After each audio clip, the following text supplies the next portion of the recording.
it's Susan from the Yoon and Carnegie Library, and I'm here with another book review. Today we're going to talk about this young adult book, Frankly in Love by David Yoon. This book was so good, and let's talk about the cover. You know how I love to talk about the cover. I love how it almost looks 3D. But I loved this book. I found it to be so good.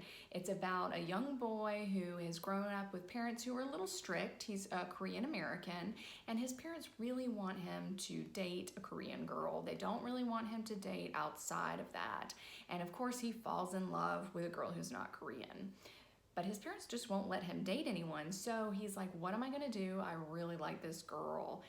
Well, he has a friend, Joy, who is also Korean, and so they decide they're going to fake date each other. Now, fake dating is always one of the more enjoyable tropes I've found in movies and books. It's always just kind of fun because you know they're probably going to end up falling in love. Now, we'll see if that happens in this book. I don't want to spoil it. So this book is more than just a YA romance. It's a lot about Korean Americans and him coming to terms with how his parents feel about him dating someone who's not Korean and how he feels about it. So I found out a lot about Korean American culture. This book made me hungry. The food they described sounded so good.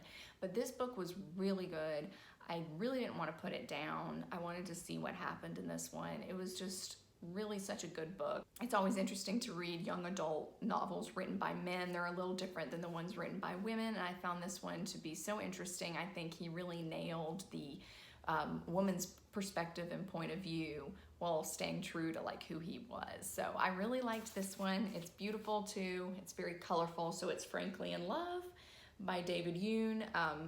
The boy's name is Frank, by the way, so it's a little pun, but I really liked this one. So we'll have this for you on our review shelf here at the Carnegie, so come in and check us out and let us know what you think. Thanks so much. We'll be back soon with more book reviews.